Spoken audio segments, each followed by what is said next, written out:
Hey guys, it's Ms. Howard here. Wish I could be in class with you guys. Sorry, I'm not feeling good today. I'd much rather be there with you guys, but as we know, we're going to try to get this test in before spring break. So we got to continue with our notes. So today we're going to do the 4-8 guided notes percent error, and tonight your homework is the 4-8 homework. Don't forget that your warm-up is due tomorrow.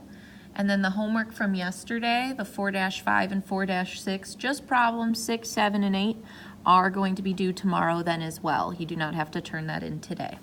For those of you that were absent for the band field trip, I'll just have to get it to you in class tomorrow. All right, let's get started. Taylor and Connor measured a 15-inch monitor. Do you believe that the stated size of the screen printed on the box, 15 inches, is the actual size of the screen? So if we were in class, I'd ask you guys, what do you think? Well, sadly, I can't hear your guys' answers. So I think the answer is yes, because it really wouldn't be right to print one thing when the actual size is something else. So we're gonna write yes, it wouldn't be right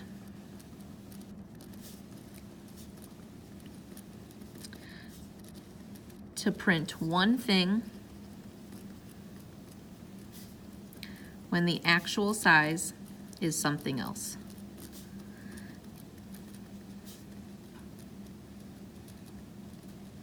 Make sure you guys are paying attention and keeping up with me so that the person covering, which thank you very much for doing, does not have to pause it for you guys or wait for one person. I'll wait till you guys hopefully finish writing, give you a second. And just so you guys know, Big How is with me right now. That's my dad. He's being really nice helping me film this, so. All right. Using our sample data, how could we determine the error of each person's measurement to the actual measurement? So this is what Taylor measured when they looked at the monitor, and this is what Connor measured in the first time. Then they measured it a second time and got this. Did any of them get exactly 15 inches? No. But how could we determine the error of each person's measurement to the actual measurement? Think for a second. I wish I was there because I know you guys got this. What you could do is subtract the actual measurement from the student measurement, or you could subtract the student measurement from the actual measurement.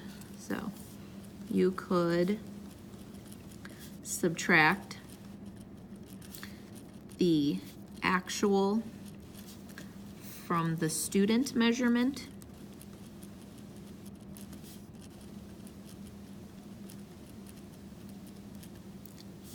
or the student from the actual measurement.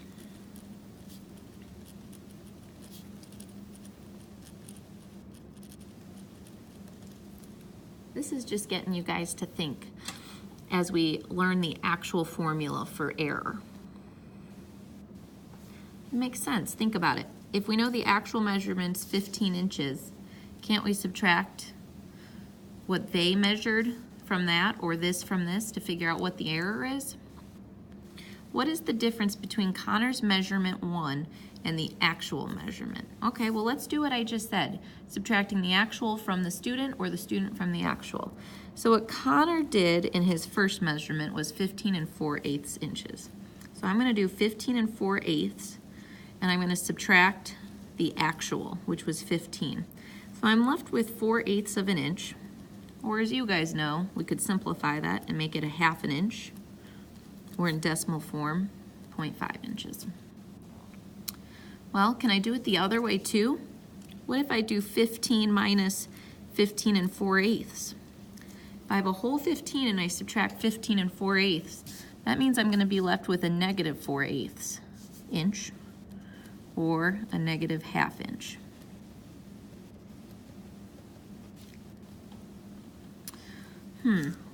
This one here says, can the answer be negative?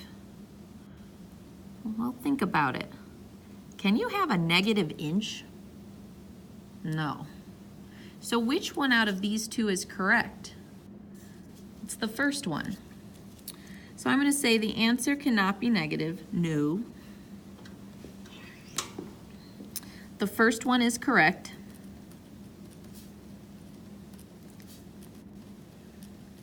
Because, that's the symbol for because, you can't have negative 1/2 inch.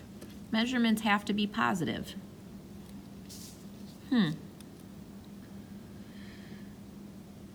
So, we're going to be subtracting one from the other, but it has to be positive. What can we do to figure out what our formula is going to be then? How can we make sure that the difference is always going to be positive?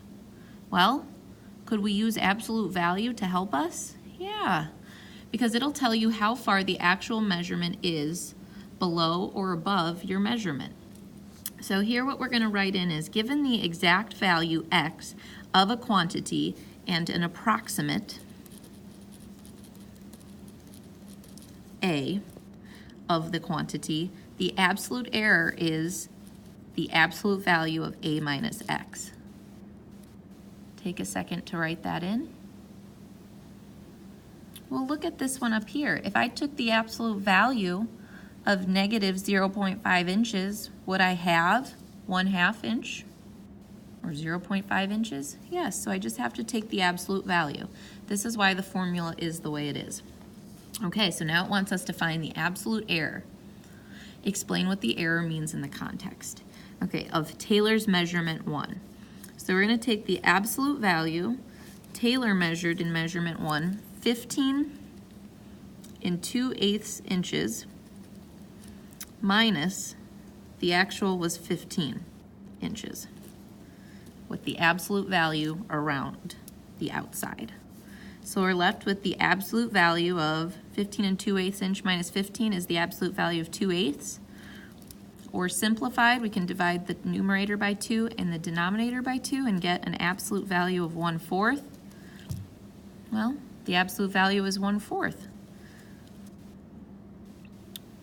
1/4 is 1/4 away from 0. So what does this mean in the context? Taylor's measurement 1, her first measurement, was 1/4 or 0.25 inches, because I know some of you guys like it in decimals instead, away from the actual value of 15 inches. Taylor's measurement 1 was 0.25 inches away from the actual value of 15 inches. Connor's measurement 2. Okay, his measurement 2 was 14 7/8 inches. So we're going to take the absolute value of what he came up with minus the actual. If you have 14 7/8 inches and you subtract 15, you end up with a negative 1/8 inch. And the absolute value of negative 1/8 is 1/8 because it's 1/8 distance inches from 0. So what does this one mean? We say it the same as this one, just using 1/8 instead. Connor's measurement 2 was 1/8 inch away from the actual value of 15. Connor's measurement 2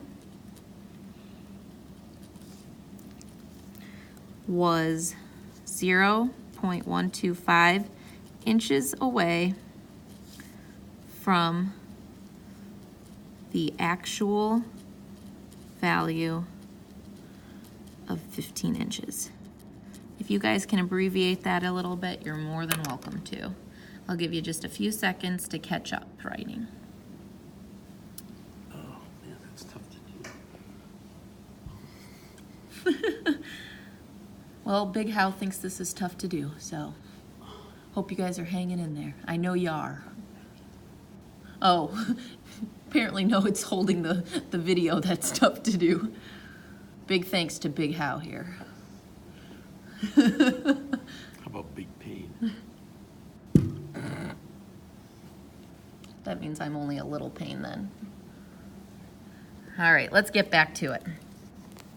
Do you think the absolute error should be large or small, and why? the absolute value should be what? What do you think? If you were thinking about error, do you want your error to be really big or really small? Should have been saying small. Absolute value slash the error should be small because you want your approximate value to be as close to the exact value as possible. Absolute value slash error should be small because you want your approximate value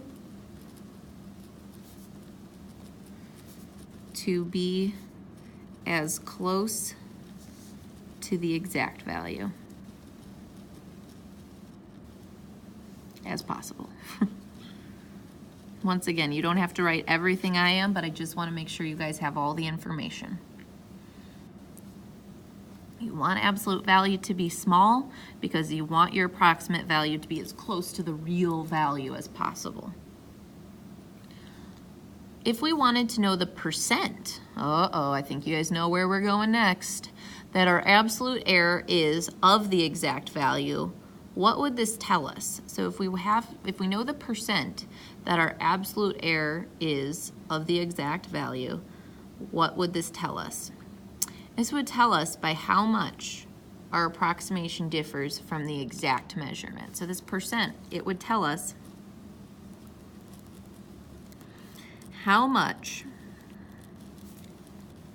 our approximation, so like when Connor had 14 7/8 and Taylor had 15 2/8, differs from the exact measurement.